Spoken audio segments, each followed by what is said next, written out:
Oh, I'm sorry. You just caught me in mid-laugh. My name is Mark Biernot, and I'm a monetary economist. And in this video, I'm going to talk about day-to-day life, what it is like to live in Russia day to day. There used to be this series of books called Day in a Life, and Day in a Life tried to capture in a photo way in, I think it was the 80s and 90s, what a day in a life. They start from basically early morning all the way to midnight or the next day, 24-hour cycle of just street photos of a day in a life. And they had Day in the Life of Russia. And one of the things you look back, those were during Soviet times, it kind of looked, with the photography and the lighting and the filters, a little bit nostalgic, romantic. But let me give you a reality check. Have you ever thought of like, yeah, I'd like to look back in the, Middle Ages? Uh, yeah, maybe for a day, but try living it every single day for the rest of your life forever. And it becomes pretty unfun. And as an economist, I like to say there's two things, I can describe things in terms of utility, value. And one of the best ways to describe utility is just simply fun.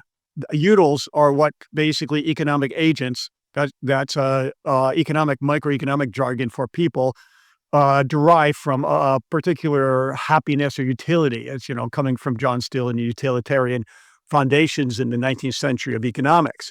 So I like to replace those words because I like to express complex things in simple ways. There's two things in life: fun and unfun.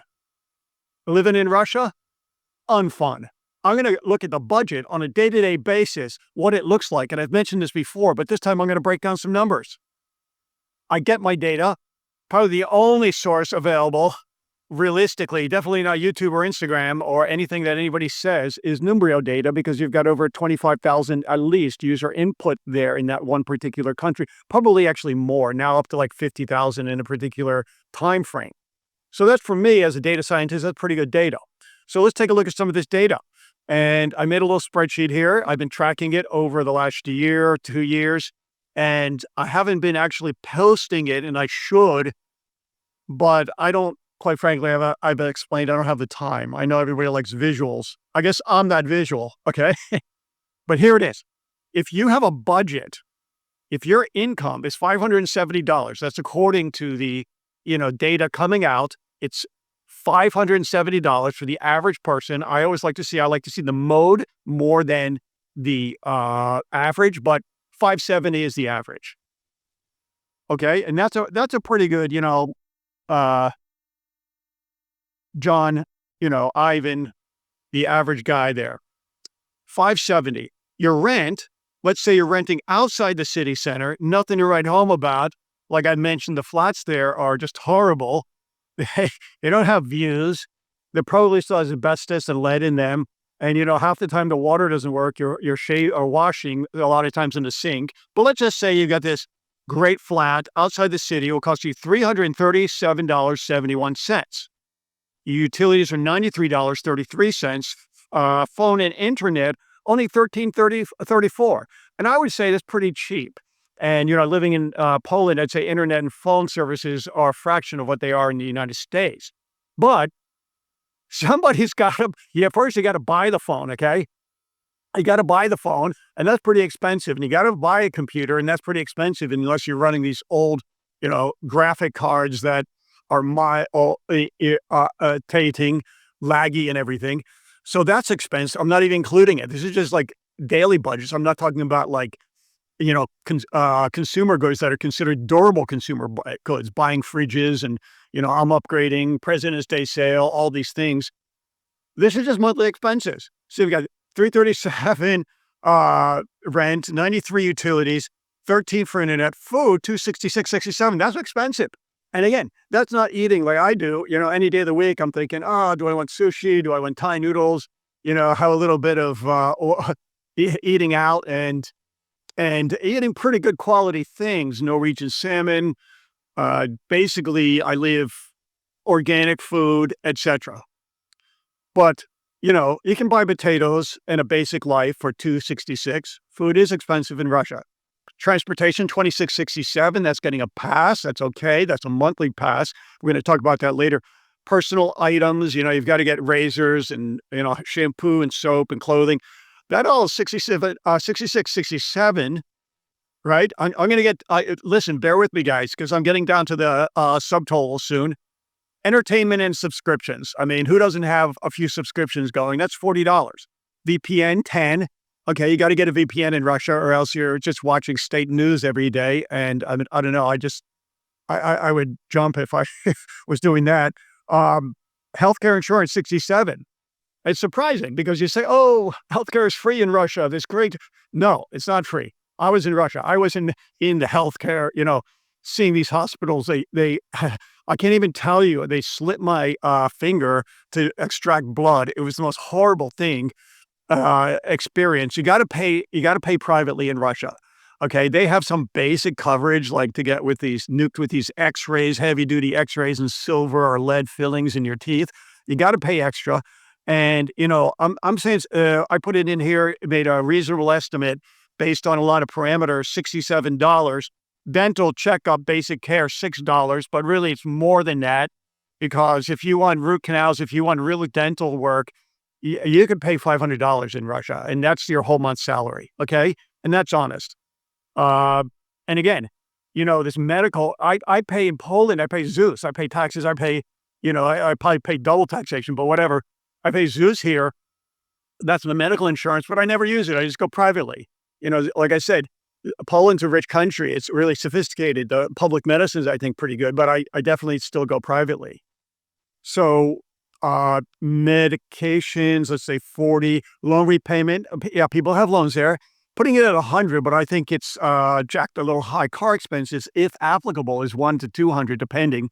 And that includes gas, maintenance, oil, all the things, payments, etc. Emergency funding, really, I mean, I used to do financial planning and accounting and all that, and 67, that's really slim. That's $67. Okay, so that comes out to monthly expenses without cars of 1,200, monthly expenses with cars of 1,300. And that means your deficit is running about between $638 and 700 or 838 per month. Okay, so let's say it's 750 per month. I don't know if you have a car or not, but 750 negative cash flow per month. You say that's not bad, but your income is only 570. So if you put it in Western terms, if you make, let's say, $50,000 a month, that's like having, I don't know, $70,000 or $80,000 negative cash flow every month.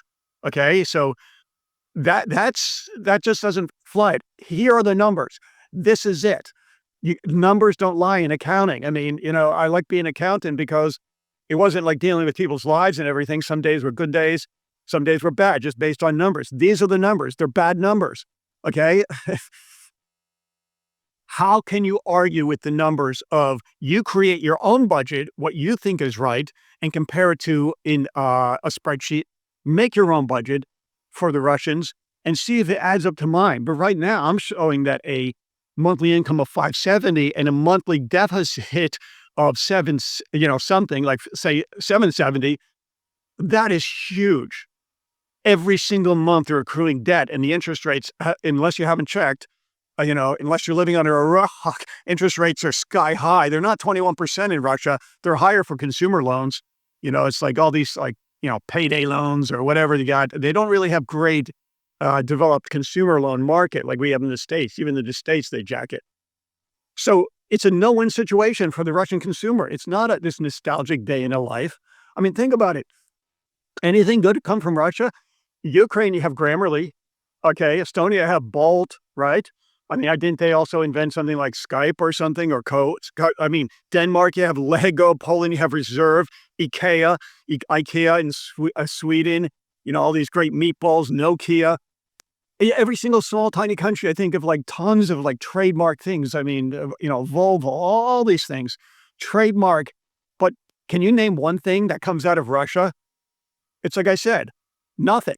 Okay, nothing comes out of Russia. Nothing good comes out of Russia, at least economically. No brand names. I am not even like scratching the surface with that argument because it's a ridiculous argument. They don't produce anything. They just basically pump oil in a non-ecological way.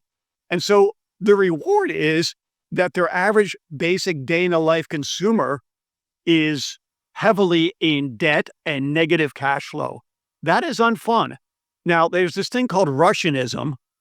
Russianism is like, you ask people on the street, it's like I've said before, we are just little people, but Russianism about this, and I'm talking about the culture, not the people, okay? It's nothing about, inherent into any people. We're all equal. We're all God's children. I'm talking about this cultural attitude that, it's not that bad. We can survive. It's okay. Even though they can't, here's the numbers. I put it on a piece of paper, okay? It's this Russianism that's this like massive rationalization about life and about economics, that it's not that bad. We can do it. It's okay. It isn't, because your opportunities are limited. And let me explain specifically. You know, one of the things as an economist, I'm a little concerned about all the time is childhood care and child welfare, and women that are pregnant, and I want them to have the best nutrition, etc. Basic things like preconception iodine strongly influences IQ, intelligence, and potential. The human brain is like pruned away in the first 5, 10, 8, 14 years of life. The neurons, if you're not stimulated, if you're not like developed during these times, besides the basic life, you're going to be potentially limited in your potential based on neuroplasticity and biology.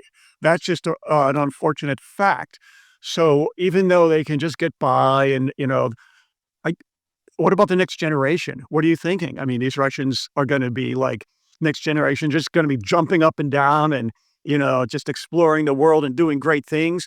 If they've been almost conditioned, whether it be nutritionally, environmentally, or through propaganda, that this is the best they can do. So my underlying claim here is Russian economy is totally faltering on many levels, the short term and the long term. Many people are focusing on the short term, but I'm concerned about the long term because I want to make the world a better place. And when you've got a deficit of a monthly deficit, like 1.25 your monthly income, that's a huge problem. I mean, that's after it's like over 100 and something percent. I can't even process that. If I make 100,000, that means I have 100 and, a deficit of 100. After I pay all my 100,000 expenses, I have another 120,000 of debt or of expenses I can't pay. So for anybody that says the Russian economy is not collapsing or is doing okay, I would do a reality check. I can give you all the economic theory you want. I can talk about the natural rate of interest. I can talk about comparative advantage. I can talk about the resource curse. I can tell you and run circles around people in terms of economic theory. But when you take it to how much do you buy and spend every month at the grocery store and pay for internet and medical bills, it's more relatable. And my claim is the Russians can't. And this is how it will all unravel. It's not, like I've said, the Russians are going to go to the street and, start protesting, and they're not going to do that. They're just not going to be able to pay the bills. They're not going to be, their work ethic and incentivization is going to go down. The system will unravel in a different way than we're used to unraveling in the West. In the West, we have these, toxic assets like MBS, and it collapses, and there's a revaluation and government intervention. But people are pretty dynamic and fluid and capitalistically oriented. In Russia, you've got to just live there and understand the mindset. It is simply, we are just little people. And I'm sorry to say that. They're not, because, we're all great people. We're all sparks off the divine flame, to put it, metaphorically. But that's what you get in Russia. So, if Ukraine can hold on, and it can, then I think great things are coming for this world. Run the numbers yourself and let me know in the comments. My name is Mark Biernat. I'm a monetary economist. Have a great day. Have a beautiful day. Thank you.